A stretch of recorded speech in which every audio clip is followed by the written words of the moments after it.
유쾌, 상쾌, 통쾌한 쾌 변호사와 함께하는 시원한 법률 나들이. 자, 오늘도 기분 좋게 쾌변과 함께 가볼까요? 네, 안녕하세요. 오늘도 왔습니다. 쾌 변호사입니다. 안녕하세요. 안녕하세요. 다들 잘 계셨나요? 네, 오늘도 저 공들이 인사드리겠습니다. 네, 안녕하세요. 통쾌를 맡고 있는 김변입니다. 안녕하세요. 자스민입니다. 안녕하세요. 유쾌 홍변입니다. 안녕하세요. 맛소금 MSG입니다. 안타깝게도 이번 시간에는 이변님께서는 함께 하실 수 없어서 우리 상큼한 안타깝습니다. 이변님 목소리 기다리셨던 분들은 아쉽네요. 자스민님 어떻게 잘 계셨나요 그동안? 네, 저 잘 지냈습니다. 좀 정신없긴 했었는데요. 바쁘셨던 것 같더라고요. 네, 좀 바빴습니다, 이번. 다음 주에도 좀 여유롭습니다. 아, 한두 주 정도. 그 사장님 되기 프로젝트는 아직도 네, 진행 힘드네요, 정말. 기업가 정신을 발휘하시길. 네. 네. 오늘 MSG님 머리가 되게 잘 된 것 같은데 세팅. 머리를 죄송해요 못 감았어요. 지적하시면 그래요? 어떡하나 했는데 지적해주셔서. 아니 오늘 이렇게 머리 스타일이 달라지신 분이 두 분이나 계셔가지고 파마를 해가지고 네. 감으면 안 된다고 했어요. 컬이 살아 있어요. 어제 하신 건가요? 네, 어제 했는데 그렇죠. 하루는 감으면 안 되니까. 돈은 날릴 것 같아가지고 어쩔 수 없이. 아니 너무- 잘 어울려요. 아, 혹시 진짜요? 뭐 깨 작가님이랑 같이 가셨나요? 아니요. 근데 날씨가 되게 신기하게 일정 이상은 안 추워지는 것 같아요. 근데 맞아요. 저 좀 두려워요. 뭘까 기다리고 뭐가 올 것인가 이제. 엄청 추웠잖아요. 녹음 한창 이제 저희 시작할 때 그 이후로 저희 모일 때마다 날씨 변화가 없고 오시는 저희 분들도 복장의 변화도 별로 없고. 그렇네요. 네. 이제 가을 겨울이 아니라 겨울 가을 겨울. 맞아요. 진짜 그런 것 같아요. 네. 거의 한 여름 5달, 가을 1달, 겨울 5달. 그니까요. 뭐 온난화 얘기도 많이 하고 이렇게 겨울이 춥고 긴데 온난화가 맞냐라고 얘기하는 사람도 있고 뭐 이게 다 온난화로 인한 뭐 이상 기후의 결과다 뭐 이렇게 얘기하는 사람도 있고 그래서 이럴 때마다 그런 생각을 한 번씩 해보게 되는 것 같아요. 지난 학기에 그 온난화 관련해서 수업을 세미나를 들었는데 그 공대 교수님의 주장은 이제 온난화가 다 사기라는 주장이었거든요. 굉장히 강하고 거친 주장이었는데 실제로 그걸 지지하는 사람들이 굉장히 많대요. 그래서 그걸 증명하는 자료를 이제 뭘 제시하셨냐면 온도 변화가 거의 없는 거예요. 실제로는 굉장히 미미하고 그리고 그 이전에도 이런 변화 있었대요.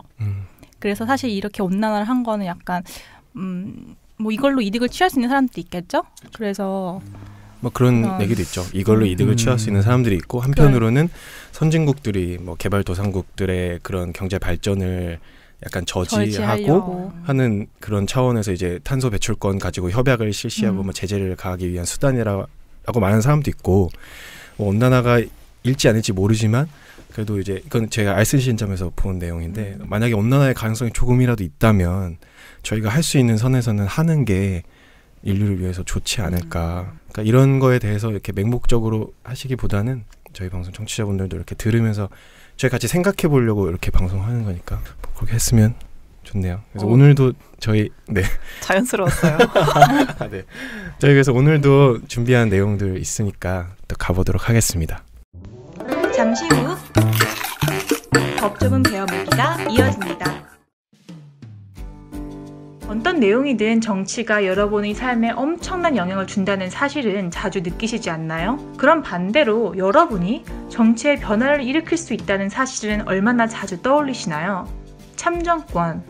국민이 직간접으로 국가의 정치에 참여할 수 있는 권리를 우리는 가지고 있습니다.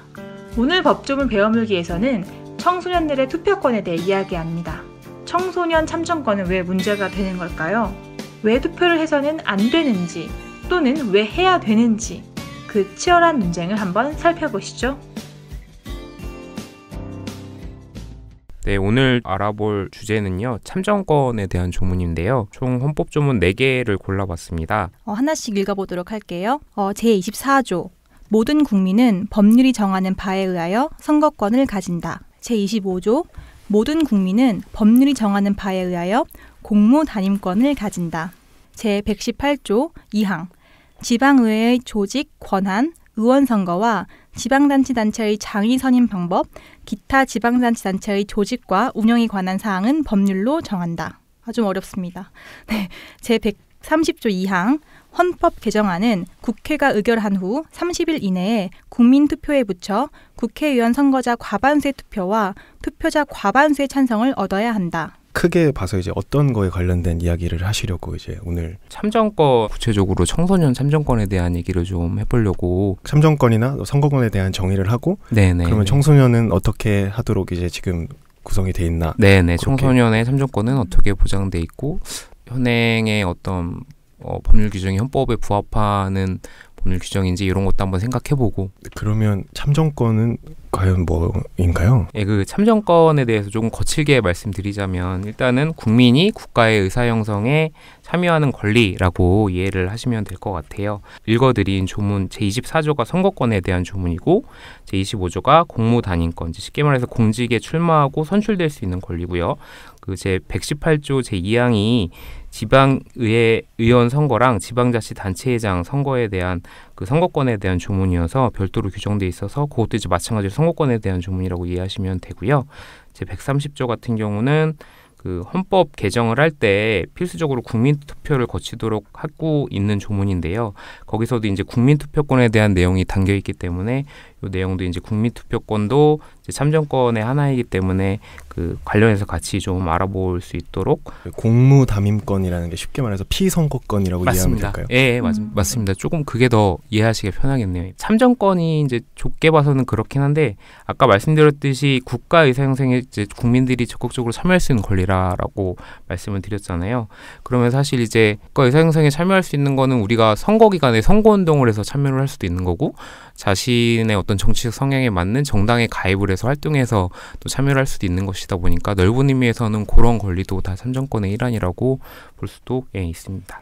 그러니까 정치에 참여하는 방법이 내가 직접 출마하는 방법도 있고 네네. 출마한 사람을 찍어주는 방법도 있고 네네. 다 있으니까. 네네네. 핵심되는 조항이 제24조와 제25조이잖아요. 네네. 근데 거기 첫 번째 24조가 선거권에 관한 것이고 두 네. 번째가 공무단임권, 피선거권에 관한 것이었는데요. 네네네. 그 두 가지의 조문의 앞부분을 보면 모든 국민은 법률이 정하는 바에 의하여 선거권 또는 공무단임권을 가진다라고 되어 예. 있는데 예. 모든 국민은 알 것 같은데 법률이 정하는 바는 어떤 조건인 것 같거든요. 네네. 이제 어떤 조건을 의미하나요? 그 일단 법률이 정하는 바에 의하여라는 표현은 그 선거권이랑 피선거권에 행사할 때 행사의 자격, 내용, 방법, 절차 같은 것들을 국회에서 제정하는 법률에 의해서 만들 수 있도록 위임한 것입니다. 근데 이제 사실 위와 같이 선거권의 구체적인 내용을 법률로 정하도록 한 것은 법률로 선거권을 제한하라는 취지는 아니고 법률을 통해서 헌법에서 정한 선거권을 최대한 구체화해서 최대한 보장하라. 라는 것이 그 취지인데 이건 이제 제 개인적인 사견이 아니라 헌법재판소 판례에서도 이제 확인된 그런 표현입니다. 2007년 6월 28일에 선고된 사건이었는데 그 재외 국민, 말해서 외국에 거주하지만 우리나라 국적을 가지고 계신 분들 2007년도 그 헌법재판소 판결 전에는 사실 선거권을 행사할 수 없으셨었어요. 예. 근데 이게 지금은 이제 선뜻 잘 이해가 안 되는데 약간 제일동포라든가 조선족 동포 이런 분들, 그러니까 북한과의 관계에 있어서 특수성 이런 것 때문에 그 사람들이 정치에 개입하면 뭔가 안 된다 이런 약간 그런 논리들이 좀 있었던 것 같아요. 그런데 이것들이 헌법재판소에 올라가서 이제 실제 판단을 받았었고 이것이 이제 평등권이나 제2국민의 선거권을 침해하는 규정이다 이렇게 위헌 판결을 받았었는데 거기서 이제 그 해당 판례에서 이 법률이 정하는 바에 의하여는 법률에 의한 선거권을 구체화하고 최대한 보장을 요청하는 조항이다 이렇게 확인을 한번 해줬었습니다. 유학가에 있는 친구들이 많아가지고 네네. 걔들 맨날 이렇게 SNS에다가 재외국민 선거 이렇게 사진 찍어서 올리고 그랬는데 10년 정도밖에 안 된 거네요. 그렇죠. 이게 2007년도에 선고는 되는데 개정은 2009년도에 돼서 대선으로 따지면 2번 그렇죠. 10년 정도 된 거니까. 진짜 얼마 안 됐구나. 그러네요. 지난번 대선 때 제가 중국에 있었거든요. 근데 저는 그때 잠깐 한국에 들어올 때 선거 기간이어서 전 투표를 한국에서 했는데 같이 유학간 친구들은 중국에서 투표를 한 걸로 알고 있거든요. 네네네. 그럼 지금 생각하면 그게 굉장히 큰 일인 거네요. 그렇죠. 이제 그때는 그게 그전에는 당연하다고 생각했는데. 그러게요. 이제 와서 들으면 굉장히 그런 주장들이 좀 생소하게 느껴지는데. 제가 나이 때문에 대선을 몇 번 못 해봐가지고. 저도 한 번이었습니다. 아니 지금 우리가 서로 나이를 모르다 보니까 다들 사기를 치셔. 그러면 이제 이 법률에 관련돼서 네. 이제 나이 제한도 그럼 여기서 나오는. 이제 법률에서 정하는 바에 의해서 선거권을 가진다라고 규정을 하고 있게 되어서 법률에서 선거권을 가지는 자의 자격을 이제 나이로 제한할 수 있는 어떻게 보면 법적인 근거가 만들어진 건데요. 그 현행 공직선거법인데 거기서는 이제 19세 이상의 자에게만 선거를 할 수 있도록 그렇게 정해놓고 있습니다. 공직선거법 제15조인데요. 만 19세 이상의 국민이 선거권을 가진다라고 규정하고 있어서 만 18세 미만의 청소년들은 현재 선거권을 행사할 수가 없는 상황이고요. 그 피선거권과 관련해서는 대통령의 경우에는 만 40세 이상의 자만, 국회의원의 경우에는 만 25세 이상의 자만이 대선 및 총선에 의해서 대통령이나 국회의원으로 선출될 수 있도록 연령 제한을 두고 있습니다. 국민투표의 경우에도 마찬가지로 국민투표법 제7조에 의해서 19세 이상의 자만 국민투표권을 가진다라고 정해놓고 있어서 투표를 할 수가 없는 거죠. 18세 이하의 자는. 제가 여의도 지나가면서 보니까 또 청소년 참정권을 주장하는 어떤 농성도 하고 있고 요즘 좀 이슈가 되고 있었던 것 같더라고요. 2018년에도 사실 그 6월달에 그 지방선거가 한 차례 있었었는데 그때도 법안 통과가 안 돼서 18세 청소년분들은 선거를 못했었죠. 그 이슈를 많이 몇 번 들었었는데요. 어떤 주장을 하고 있는지 구체적으로 잘 모르겠어서요. 그 청소년 참정권을 주장한다는 것이 구체적으로 어떤 연령대를 말하는 거고 왜 그것을 요구하는지 좀 궁금합니다. 본격적으로 얘기를 하기 전에 황 의원님께서 정말 귀하신 분을 소개드리고서 저희 계속 얘기를 이어나가 볼까요? 네, 안녕하세요. 반갑습니다. 저는 이제 고등학교 때부터 청소년 운동 시작해서 뭐 지금까지 쭉 청소년 운동 하고 있고요. 최근에 이제 뭐 아까 말씀하신 그 국회 앞 농성장에 직접 있었던 촛불 청소년 인권법 제정연대라는 그 연대체에서 지금 청소년 참정권 운동을 하고 있는 공현이라고 합니다. 네, 반갑습니다. 요즘 말로 핵 인싸시네요. 청소년 관련된 일로 열심히 활동하고 계신 공현님 모시고 다시 이야기를 이어나가 보도록 하겠습니다. 황 배우님께서 이제 특별 게스트 오신다 그래가지고 오 하고 이제 별 생각 없이 왔는데 이렇게 훌륭하신 분을 모셔오실 줄은 제가 또 생각을 못했네요. 부담스럽네요. 부담 가지시라고. 형님 제가 개략적으로 일단 참정권에 대해서 헌법 조문들과 그 취지들에 대해서 설명을 드렸는데 그 제가 알고 있기로는 공연님이야말로 그 우리나라 청소년 참정권 활동 운동의 산 역사라고 알고 있거든요. 네, 그 미국이나 프랑스 같은 곳에서는 그 역사적으로 보더라도 참정권이 성별이나 인종에 따른 차별에서 벗어나기 위해서 긴 투쟁의 역사가 있었던 것으로 알고 있는데 사실 우리나라가 좀 이 부분은 부각이 되지 않았어도 나름 긴 청소년 참정권 운동의 역사가 있잖아요. 우리나라 청소년 참정권 운동의 역사에 대해서 간략하게 좀 청취자분들에게 소개해 주실 수 있을까요? 제가 아주 산 역사는 아니고요. 제가 운동한 게 한 13년 됐는데 청소년 참정권 운동은 더 좀 긴 역사가 있어서 뭐 일단은 좀 전사로 저희가 잡는 게 민주화 운동을 한창 할 때도 그때 이제 막 고등학생 정치활동 쟁취위원회 이런 이 고등학생들 조직이 있어서 뭐 91년, 92년 이럴 때 16세 선거권 이런 주장을 했었던 걸로 이제 확인이 되고요.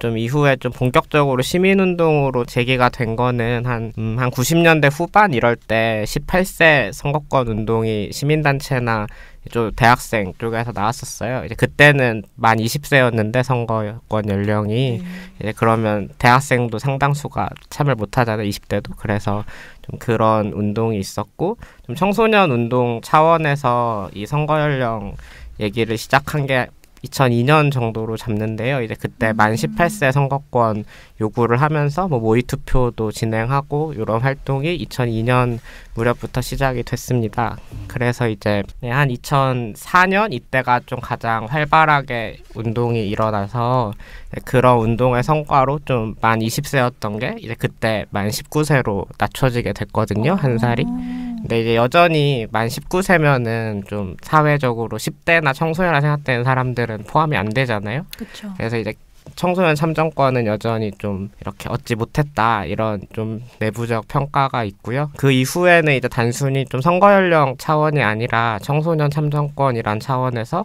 뭐 청소년들의 집회의 자유나 뭐 표현의 자유 이런 얘기도 굉장히 활발하게 하면서 좀 청소년 참정권으로서의 선거 연령 문제 이런 논의가 활발해졌고 뭐 그 여러 가지 퍼포먼스나 이 선거가 있을 때마다 모의 투표나 뭐 시위나 이런 여러 활동들이 계속 진행이 됐고, 네, 그렇게 되다가 이번 박근혜 대통령 탄핵이 있었던 그때 청소년이 이제 참여를 많이 했잖아요. 뭐 시국 선언도 그렇고 집회 참가도 그렇고, 네, 그렇게 하면서 좀 청소년 참정권에 대한 관심도 사회적으로 많이 높아졌고, 만 19세 한 지 벌써 10년도 넘었는데 이번에야말로 좀 선거 연령도 낮추고 청소년 참정권도 확대하자 이런 요구를 하면서 운동을 하고 있습니다. 공연님께서는 청소년 시절부터 이런 사회적 활동을 많이 하시지 않았나요?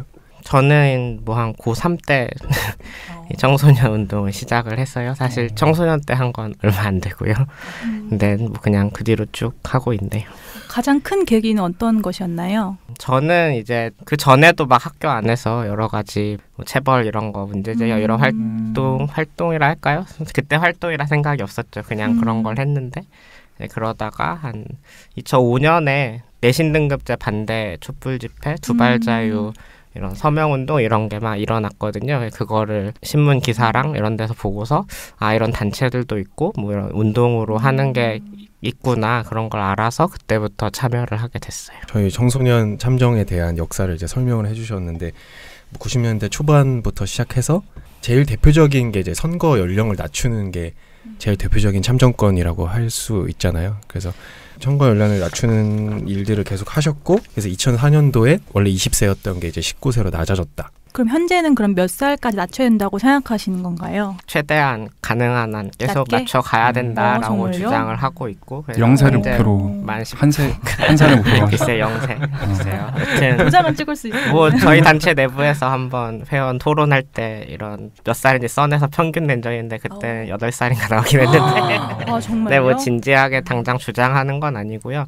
근데 어쨌건 이 OECD 국가 중에서도 오스트리아 같은 경우는 16세 선거권인데 이제 아무런 문제 없이 잘 운영되고 있고, 16세는 어쨌건 최소한 우리가 목표로 해야 된다 이런 이야기를 하고 있고, 뭐 당장은 이제 18세부터. 그럼 그 OECD 국가들 중에서 그 오스트리아가 가장 연령이 낮은 예인 건가요? 전체 선거는 그렇고요. 근데 뭐 독일이나 이런 나라들은 그 거긴 이제 연방제잖아요. 그래서 네네. 주별로 선거 연령을 정하는데 이제 일부 주에서는 16세로 하고 있는 주들이 꽤 많은 걸로 알고 있고, 다른 나라도 좀 그런 나라들이 있습니다. 그러면 오스트리아 같은 경우 이제 16세 선거권을 이렇게 주고 있다고 하셨었는데, 그러면은 사실 법적으로 미성년자 구분이 19세이기 때문에 법적으로 성인에게만 참정권을 준다라는 거에 대해서 이제 보편적으로 동의를 하시는 분들이 아무래도 좀 많으실 것 같은데, 그럼 청소년 참정권을 확대해야 된다라고 말씀하시는 분들의 그런 이야기들을 몇 가지만 이렇게 좀 소개를 해주시면 저희가 이해하는데 조금 도움이 될 것 같아요.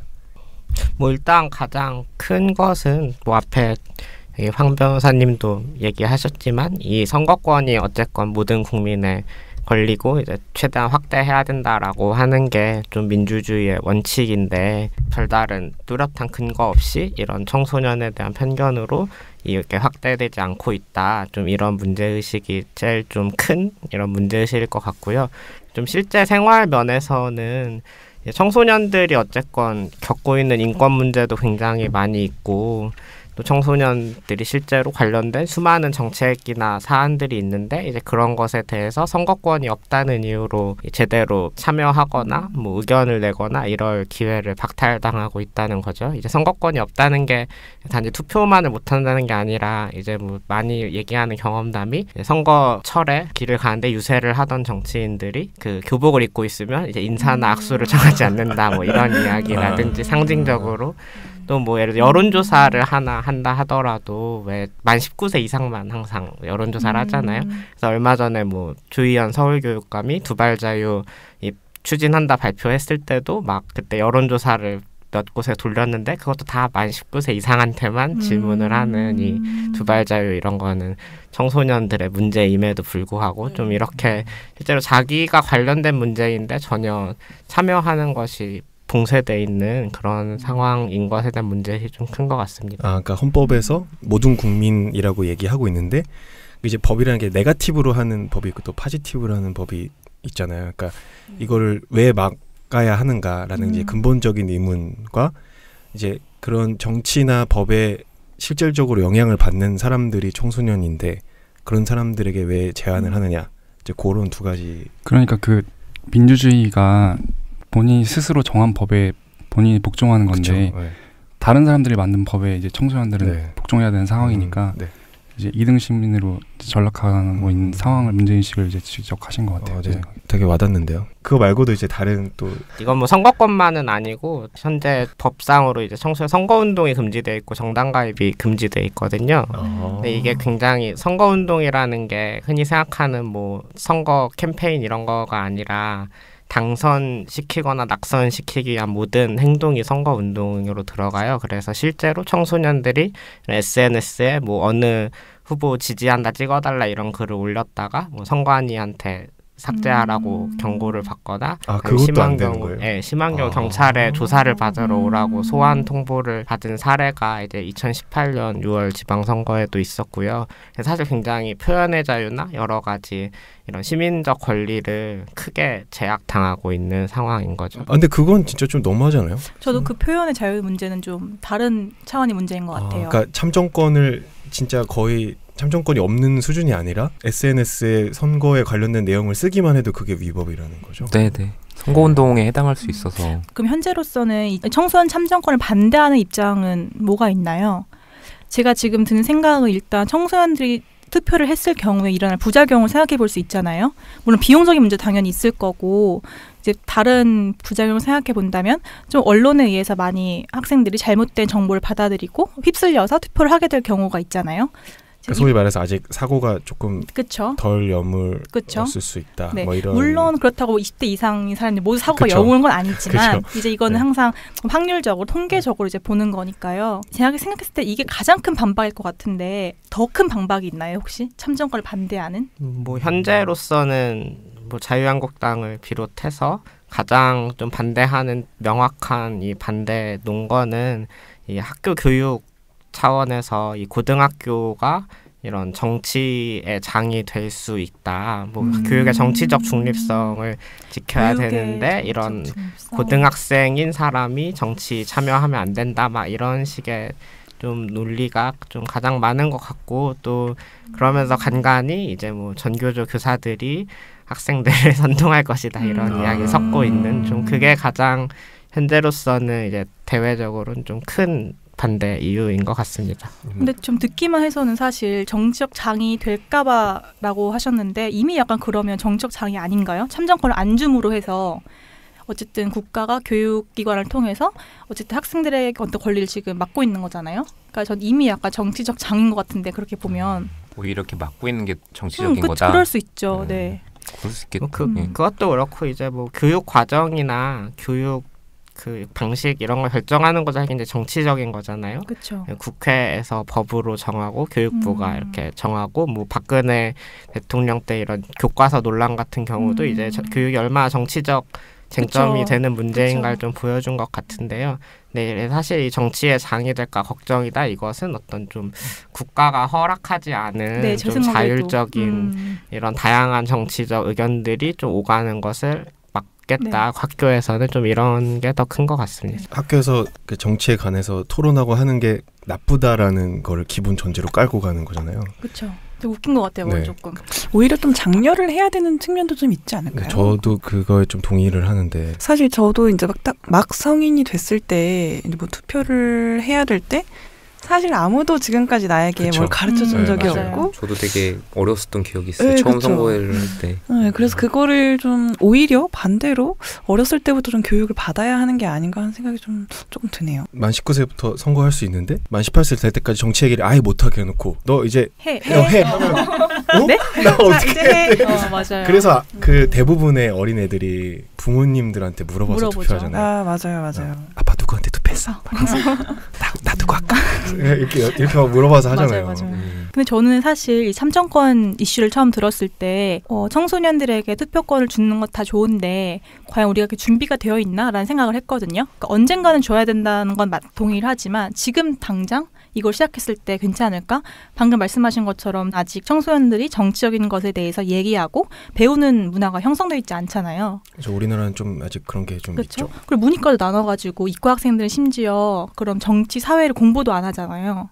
그럼 나라가 그런 공부를 시켜야 되지 않나?라는 생각이 좀 들거든요. 직접적인 선거권은 뭐 조금 천천히 주더라도 그런 얘기를 하는 것까지 네. 막는 거는 그러니까 정상적인 사고 발달을 오히려 방해하는 게 그럴 수 아닌가. 있을 것 같아요. 저는 좀 그 오히려 반대인 것 같아요. 그러니까 좋은 제도가 도입돼야 좋은 시민이 나오는데 제도가 도입이 안 돼 있으니까 청소년들은 그냥 나는 안 해도 되는 거니까 그렇죠. 관심이 아예 안 생기고 그런 오히려 그런 측면이 MSG 말씀은 일단 선거권을 주게 되면 주면? 애들이 더 생각을 많이 할 거다. 네.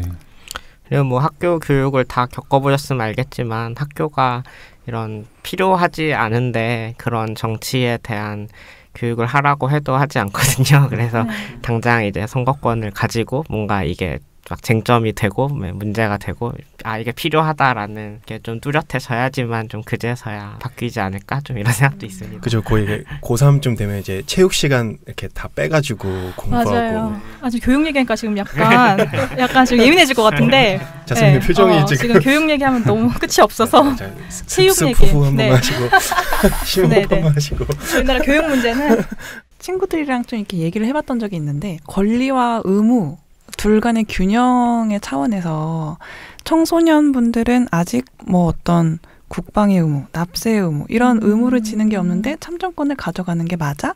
라는 질문을 제가 한번 들었던 적이 있어요. 거기에 대해서는 혹시 어떻게 생각하시나요? 네, 헌법에도 모든 국민은 의무를 가진다 이렇게 또 명시가 돼 있고 일단은 뭐 그 기본권은 그런 의무 수행에 의해서 이제 주어지는 게 아니라 좀 모든 사람한테 다 주어지는 거다라는 게 있고요. 그리고 두 번째는 대부분 잘 모르는데 납세나 이런 게 연령에 따라서 부과되지가 않아요. 이 세법을 봐도 연령 제한 이런 게 없이 나이가 적어도 재산이나 소득이 있으면 다 내거든요. 뭐 그렇죠. 직접세도. 그러니까 쉽게 말해서 제가 좀 부연 설명을 드리면 소득에 대한 소득세 같은 직접세 말고도 저희가 편의점에서 물건 살 때 부가가치세 같은 간접세를 낸다거나 네네. 하긴 다 세금을 내고 있네요, 애들. 그러네요. 네. 그리고 뭐 병역법 같은 경우는 지금 만 18세로 규정이 돼 있어서 좀 그것도 많이 얘기가 되고 있는 지점입니다. 형평성의 문제가 좀 있네요. 네, 뭐 이게 딱 일치하는 생각하진 않지만 어쨌건 그러니까 무조건적으로 투표를 많이 한다고 해서 우리 모두에게 좋은 결과로서의 의견이 도출될 거라고 생각할 수는 있지만 확신이 들진 않아요, 사실. 그러니까 선거권을 확대하는 게 정말 좋은 거냐. 좋으냐. 우리에게 정말 가장 최선의 결과가 나올 것이냐, 최고의 리더가 뽑히고 가장 최고의 정책이 선정될 수 있을 것인가? 근데 그러면 그 질문을 먼저 해야 될 것 같은데요. 과연 선거라는 게 선거하고 민주주의를 하는 게 정말 최선의 결과를 나올 수 있는, 그렇죠? 그러니까 최선의 결과를 얻기 위해서 우리가 하는 거냐라는 논의가 먼저 선행이 돼야 되지 않을까요? 사실 투표는 다수결이 최선의 원리라고 생각을 하는 거잖아요. 다수가 얘기한 것이 가장 우리에게 최선이다. 근데 다수결이 최선은 아닐 수 있잖아요. 다수결이 최선이다라고 말을 하고 있나요? 그거는 조금 다른 문제인 것 같은데. 네, 팟캐스트가 너무 고급진데요. 근데 투표라는 것은 많이 뭐 대통령도 그렇고 많이 뽑힌 사람이 당선이 되는 거잖아요. 근데 다수결 원리 아닌가요? 그러니까 다수결의 원리인 건 맞는데 네. 다수결의 원리 안에 네. 그게 최선의 결과다라는 말이 내포되어 있냐 그거 이를테면- 자체에 대해서 또 오케이. 논의해볼 문제라서 네, 이를테면 다수결로 뽑힌 사람이 진짜로 그 후보들 중에서 제일 좋은 사람 이게 아니더라도 어쨌든 구성원들이 합의한 거니까 이대로 간다. 그쵸. 그것이 가장 납득할 만한 방법이다. 네, 오케이. 그러면 그게 그럼 좋은 건가요? 우리가 이미 알고 있어요. 다수결을 뽑힌 사람이 최선의 리더가 아닐 수 있고 최선의 정책이 아닐 수 있는데 다수결이 가장 합리적인 방식이라고 그러면 전 그 방법밖에 없기 때문에 그 방법을 선택했다고 생각을 하거든요.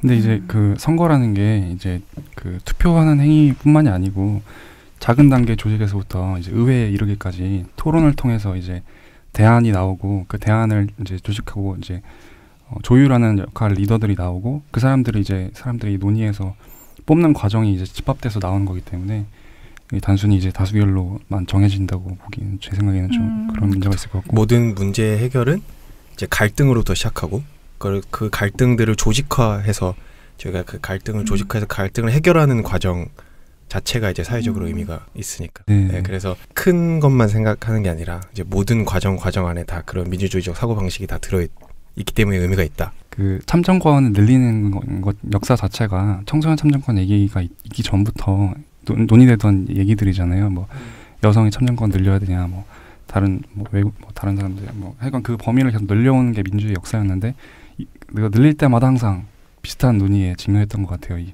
늘리는 게 맞아요. 과연 우리한테 도움이 되냐. 그렇죠. 네. 사실 여성이 참정권을 갖기 시작한 것도 사실 얼마 안 됐거든요. 맞아요. 그리고 그때도 반대 논거들이 사실 비슷했죠. 네, 여성들이 그렇죠. 과연 맞습니다. 그런 판단을 할 수 있느냐, 네. 네. 그럴 만큼 성숙하냐, 네. 그런 논의들이 좀 있었죠. 그러니까 이제 인지 능력만 가지고 이제 참정권을 얘기하기에는 조금 생각해 볼 문제가 있는 게 사실 어르신들 중에서도 치매에 그쵸. 걸리셨거나 예. 네, 그런 분들이나 아니면은 성인이지만 이제 뭐 지적으로 판단력이 조금 결여되신 분들도 있을 수 있으니까 이제 그런 사람들에게도 모두가 공정하게 참정권이 다 부여가 되는데 과연 그런 인지와 판단 능력만을 가지고 참정권을 안 주는 거에 대한 논거를 들 수 있는가? 연령은 저는 좀 다른 차원의 차이라고 생각을 하거든요. 인지 판단을 가지고 판단하는 것이 아니라 모든 사람은 다 19세를 거치고 20세가 되잖아요. 그렇기 때문에 모두 똑같이 적용되는 기준이기 때문에 여성을 차별하는 것과 좀 다른 문제인 것 같아요. 나이를 차별하는 건 차별이라기보다 약간 차이 같은 느낌? 모든 사람에게 적용되는 거잖아요. 이거는 그쵸. 다 우리 19세까지 하지 말자. 그리고 19세 넘어가면 하자. 그런 문제가 발생할 것 같아요. 아까 공연님께서 지적해 주셨듯이 심지어는 당사자인 청소년들의 관한 문제의 정책을 설정할 때도 청소년 스스로의 목소리가 잘 반영이 되지 않는 불합리가 발생하는 것 같기는 해요.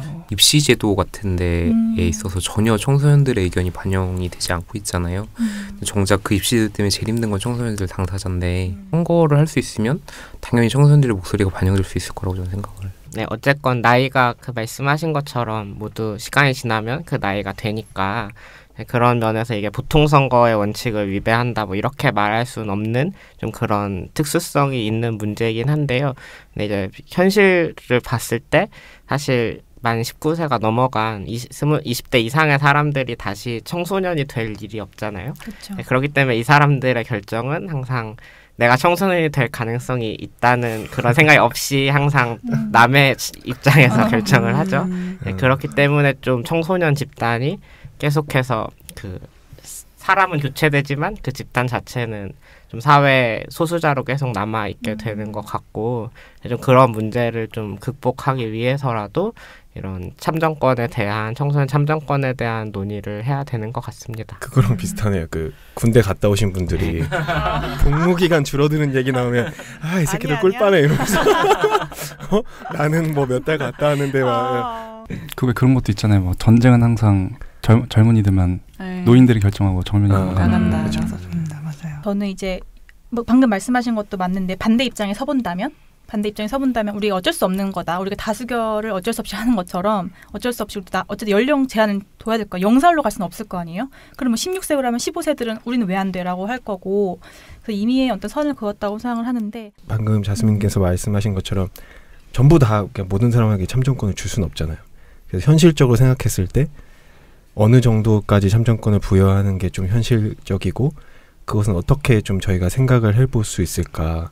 이제 좀 넓은 의미에서 참정권은 저는 모든 사람한테 부여돼야 한다 생각을 하고요. 보장돼야 된다고. 그래서 뭐 가령 그 선거권 연령 제한이 있는 이제 경우에도 뭐 청소년 의회라든지 다른 방식으로 이런 청소년들이 정책에 참여할 수 있는 좀 실질적인 제도들을 고민하고 마련하고 있는 국가들이 있고 또 뭐 정당 안에도 사실 정당에 참여함으로써 그 정당이 하는 여러 정치 활동에 계속 참여하고 뭐 가령 이 대통령을 뽑지 못하더라도 그 대통령 후보를 정당 안에 선출하는 과정엔 청소년들이 참여할 수 있는 뭐 그런 식의 여러 가지 방법들이 있는 것 같고요. 근데 어쨌건 이 사회 입장에서 봤을 때 새로 탄생한 사람들은 아직 이 사회에 적응하지 못한 좀 이방인인 거잖아요. 이 사회 언어도 문화도 습득하지 못했고 그런 한계상 어쩔 수 없이 연령에 대한 제한을 두고 있다고 생각하는데 이 사회가 발전할수록 전 그것을 더 확대할 수 있을 거라고 생각을 해요. 좀 그래서 그게 딱 몇 살이 정답인 게 있다고 보진 않고 뭐 그냥 제 개인적 생각으로는 현재 사회에서도 한 10대 초반까지는 충분히 가능하지 않을까 생각을 하고 뭐 오스트리아 같은 경우도 16세 선거권 하기 전에는 이 16세랑 18세가 이런 정치적 관심이나 이해도가 차이가 크다 막 이런 연구가 있었는데 근데 이제 16세로 하고 나서 한 몇 년 지나고 다시 했더니 16세랑 18세가 차이가 별로 없다 이제 이렇게 나왔거든요. 그러니까 오히려 제도에 좌우되는 면이 네. 더 네. 크다고 좀 생각이 그게 되게 듭니다. 유명했었죠. 그 설문. 말씀하신 취지는 저희가 다 동감을 하는데 사실 현실적으로 봤을 때 그런 것에 대한 걱정과 우려를 하는 사람들 얘기를 또 안 들어볼 수가 없잖아요. 실제로 이제 정치라는 게 아무래도 이제 우리나라 사회에서는 정치라는 게 얘기하기가 조금 조심스러운 측면이 있고 학생들이 학교에서 정치에 대해서 교육을 받고 토론할 수 있는 환경이 마련이 됐을 때 담당하는 교사분들의 의지와 의향에 따라서 많이 달라질 것 같아요. 몇몇 사람들이 지적하는 것처럼 아무래도 이제 특정 정치색을 가진 분들이 좀 목소리를 많이 낼 수밖에 없는 환경이 마련이 될 것 같은데 예를 들면 뭐 아무래도 이제 전교조에 계신 분들은 성향이 조금 진보 쪽에 가깝고 이런 분들은 되게 열심히 교육을 하시려고 아무래도 하실 거고 일반적인 중립적인 분들은 이제 이런 걸 교육을 하는 것에 대해서 조금 소극적이실 수도 있을 것 같은데 이것들을 좀 제도적으로 어떻게 보완을 할 수 있는지에 대해서는 네, 얼마 전에 저 국회 정치개혁 특별위원회 공청회를 갔었는데 네, 거기 전 방청이었지만 거기서도 이런 질문 나왔는데 그 교수님이 요즘 학생들이 선생님이랑 교수 말을 그렇게 잘 들으면 얼마나 저희가 편하겠습니까 이러시던데 그것도 좀 웃기긴 했는데 요즘은 너무 인터넷이나 이런 정보를 접할 수 있는 수단이 엄청 많아서 뭐 선생님이 한마디 한다고 아이들이 뭐 그거에만 매몰돼서 그렇게 생각하는 것도 아니고 충분히 여러 가지 주어진 정보들에서 선별해서 자기가 판단할 수 있다 뭐 그런 얘기도 들은 적이 있습니다. 그러니까 어쨌건 학교나 이런 교사의 이런 영향력을 과대평가 해서도 안 되고 좀 그 영향력이 너무 지나치다면 좀 그걸 줄여나가고 청소년들이 이런 다양한 사회 활동을 할 수 있는 좀 시간과 여유를 마련하는 게 좀 중요하다고 보고 사실 이미 현재에서도 교사들이 이런 정치적인 발언을 하거나 이렇게 하는 건 공식적으로 금지돼 있거든요.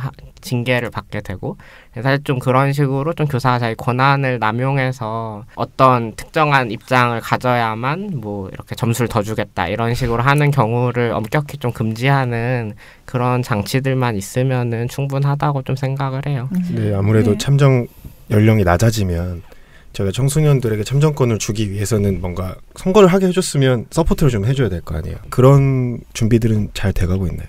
뭐 그런 준비를 딱히 하고 있지는 않고요. 일단 당장 낮출 수 있냐 없냐부터 계속 국회에서 넘어갈 수 있냐 없냐 계속 불안한 상황이라. 그러면은 아까 말씀하셨던 것처럼 교사의 문제는 우리가 뭐 장치를 설정해서 뭐 그냥 부작용을 막을 수 있다고 하고 뭐 그런 학생들에게 정치 교육을 하거나 그런 문화를 형성하는 것도 제도가 형성되고 나서 형성될 거라고 본다면 그런 반론은 저도 어느 정도 해결할 수 있을 것 같은데요. 비용 문제도 전 꽤 클 거라고 생각을 하거든요.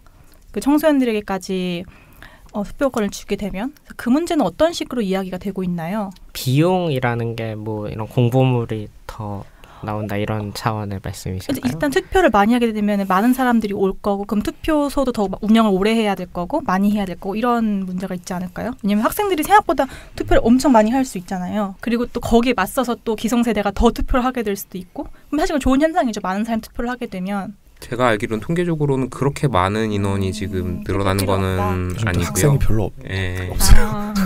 어쨌건 뭐 한 번에 한 4, 5세 내리자는 건 아니고 단계적으로 하자는 것인데 만 18세 할 경우는 한 5, 60만 명 정도 늘어나는 거거든요. 그래서 전체 유권자에 비해서 큰 차이는 사실 없는. 그럼 지금 현재 어떤 상황인지 대략 그 선거권 제한 연령 같은 경우는 만 18세로 하는 법안이 이제 거의 한 10개 정도 발의가 되어 있는 상황이고 그리고 지금 국회 안에서는 그 자유한국당과 대한애국당만 빼고는 모두 합의가 돼 있는 상황인데요. 근데 그 2017년부터 정치개혁특별위원회에서 이 안이 다루어져 왔지만 정치개혁 사안은 교섭단체 전원의 합의가 있어야만 통과되는 그런 관행이 있다 이래서 근데 자유한국당이 그 합의를 하지 않고 있기 때문에 통과가 되지 못하고 그냥 쭉 오고 있는 상황이고 그래서 이번 정치개혁특별위원회에서도 좀 이런 선거연령 하향 꼭 좀 해야 되지 않냐 이렇게 얘기하고 있고 문재인 대통령도 좀 그걸 특별히 언급하면서 좀 이번에 그 합의문 안에 명시를 한 좀 그런 노력을 하고 계시고요. 그리고 이 선거 연령 말고도 정당법이랑 선거운동 관련 법을 좀 개정해서 연령 제한을 없애거나 또는 연령 제한을 좀 크게 낮추는 이런 법들도 몇 개 발의가 되어 있는 상태인데요. 이제 뭐 이건 상대적으로 막 활발히 논의가 되고 있지는 않고, 사실 저희가 이거 헌법소원도 냈었는데 헌법재판소에서 합헌이라고 나왔거든요. 제 생각에는 이거 완전히 결사의 자유랑 언론 표현의 자유 침해 아닌가 이랬는데 합헌을 내더라고요. 그래서 좀 이 부분도 어쨌건 국회에서 해결해야 한다고 저희가 계속 요구를 하고 있고, 상대적으로 선거 연령보다 주목도는 좀 떨어지지만 계속 이 정치개혁특별위원회 안건으로는 계속 다루어지고 있는 상태입니다. 그럼 지금 20대 국회에서 통과될 가능성이 높다고 보시는 건가요?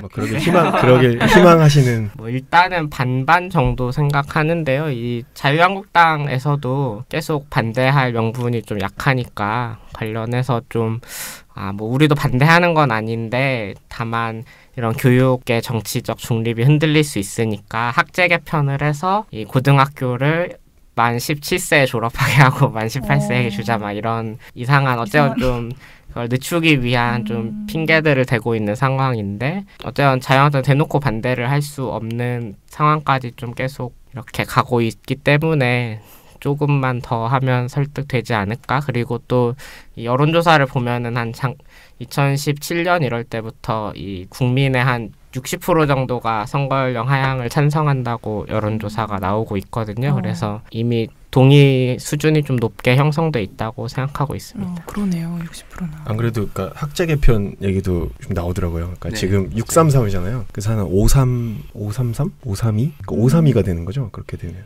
만 17세에 끝나게 되면. 632 정도 얘기하는 것 같던데, 아니 533인가 63인가 그 정도 얘기하는 것 같아요. 정말 이 문제에 대해서 생생한 어떤 이슈들을 들어봤다고 생각이 드는데요. 마지막으로 벌써 마지막이에요. 네, 벌써 마지막입니다. 한 번 더 오실래요? 시간이 너무 빨리 가는데. 네. 탁상공론처럼 어떤 정치적 문제나 이런 법적인 문제에 대해서 찬반을 논하는 거랑 좀 달랐다고 생각해요, 오늘. 왜냐하면 직접 현장에서 어떤 시간을 많이 들여가면서 이걸 주장한다고 하니까 더 간절해 보였고, 그게. 그래서 저는 그래서 반대 입장을 냈지만 사실 얼마큼 강력한지를 좀 보고 싶었어요. 얼마큼 저희 간절하고 그다음에 탄탄한 논거를 가지고 있는가? 그래서 마지막 질문은 좀 공연님의 약간 비전이라고 볼 수도 있을 것 같은데 너무 거창하지만, 만약에 청소년이 참정권을 얻게 돼서 정치에 참여하게 되면 우리 사회가 어떻게 변할 수 있을 거라고 기대를 하시고 상상을 하시나요? 뭐 사실 생각보단 별로 안 변할 거라 생각하고요. 뭐 큰 기대를 갖고 있진 않고, 다만 이제 적어도 이 청소년들에게 이런 청소년 관련 정책이나 뭐 교육 정책이나 이런 걸 할 때, 논의할 때 청소년들의 의견을 들으려는 좀 그런 뭐 신용이라도 하게 되고, 또 그만큼 청소년들이 나서서 무언가를 할 수 있는 좀 기회도 많아지게 될 거라 생각을 하고요. 그래서 적어도 좀 이 청소년들이 자기 권리를 주장하고 바꿀 수 있는 가능성은 좀 더 높아지지 않을까, 그렇게 생각합니다. 교육감 선거 같은 거 학생들이 직접 뽑을 수 있게 하면은 뭐 야자 폐지 막 이런 거 나오고 정말 교육 정책에 대해서 네네. 진짜 학생들 의견 필요한 것 같아요. 맞아요. 저 개인적으로 하나 묻고 싶어요. 네네네네. 그 청소년 운동을 굉장히 오래 해오셨잖아요. 오랫동안 해오면서의 소회라든지 요즘 이제 청소년 운동을 하면서 드는 생각. 우시면 안 됩니다. 사실 청소년 이제 인권을 얘기하는 이런 청소년 운동이 아직까지 뭐 제대로 상근 활동가를 둔 단체도 없고, 또 뭐 이런 대중조직이라고 할까요? 막 청소년들이 막 수천 명 회원으로 가입해서 막 이렇게 무슨 노조처럼 움직일 수 있는 이런 단체도 없는 좀 그런 여건이거든요. 그래서 좀 그런 여건을 어떻게든 극복을 해보자, 이런 논의를 뭐 이제서야 하고 있고, 역사가 이제 오래됐음에도. 그래서 좀 저도 이제 제가 처음 운동 시작할 때 뭐 앞으로 5, 6년 안에 내가 월급 받을 수 있는 활동가 자리를 스스로 만들겠어라고 했는데, 뭐 5, 6년은 뭐 옛날에 지나고 13년이 지나고, 저는 이제 다른 직장을 구해서 직장 일을 하면서 이렇게 하고 있는 이런 상황이거든요. 그래서 좀 제 이후에 이런 청소년 운동하는 사람들이 좀 청소년 운동을 하면서 계속 살겠다는 전망도 가질 수 있고, 더 나아가서는 정말 이 청소년 다수가 막 이렇게 무슨 중학교 들어가면 막 걸스카우트, 보이스카우트 가입할까 생각하듯이 이런 데 가입해볼까 생각할 수 있는 그런 이 대중 조직 같은 것도 만들어지고 이러기를 정말 바라고 있고 그런 목표를 향해서 하나씩 좀 쌓아가고 있다 생각합니다. 그러면 정당과 연계할 계획도 갖고 계신 거예요? 요새 정당 지지 청소년 모임 같은 게 굉장히 활발하게 생기고 있거든요. 정의당, 뭐 더불어민주당. 사실 거기들도 좀 제대로 된 운동적 기반이 있지 않다 보니까 약간 좀 정치인 팬클럽 같은 성격인 곳들도 있고 좀 그런데 정당도 중요하기는 한데 이게 아무래도 그 기반에 있는 시민사회라고 할까요? 요 운동이나 이런 조직이 탄탄해야지 좀 정당 안에 청소년 조직도 잘 될 수 있는 것 같아요.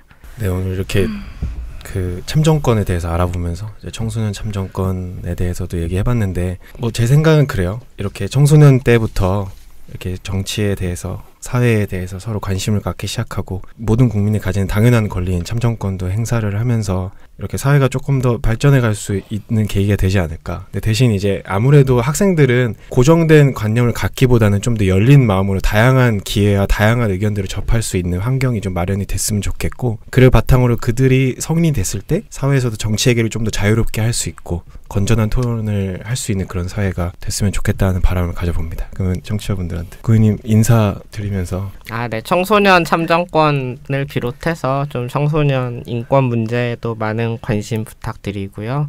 예, 아까 헌법을 읽었지만 유엔 아동권리 협약 같은 것도 국제법도 많이 있으니 많이 읽어주시면 좋겠고 네. 오늘 방송 잘 들으셨나요? 네, 앞으로도 계속 많이 쾌변과 함께 해주시면 좋겠습니다. 너무 감사합니다. 네, 오늘 이렇게 어려운 걸음 해주신 감사합니다. 공연님 정말 감사드립니다. 앞으로도 왕성한 활동 기대하고 응원하겠습니다. 네, 감사합니다. 감사합니다. 오늘 방송 잘 들으셨나요?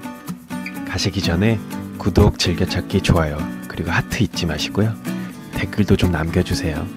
그럼 다음 시간에도 쾌변과 함께하러 와주실 거죠? 그리고요. 혹시 사연 보내실 게 있으면 콜로열빵빵 COOLAWYER00 gmail.com으로 보내주세요.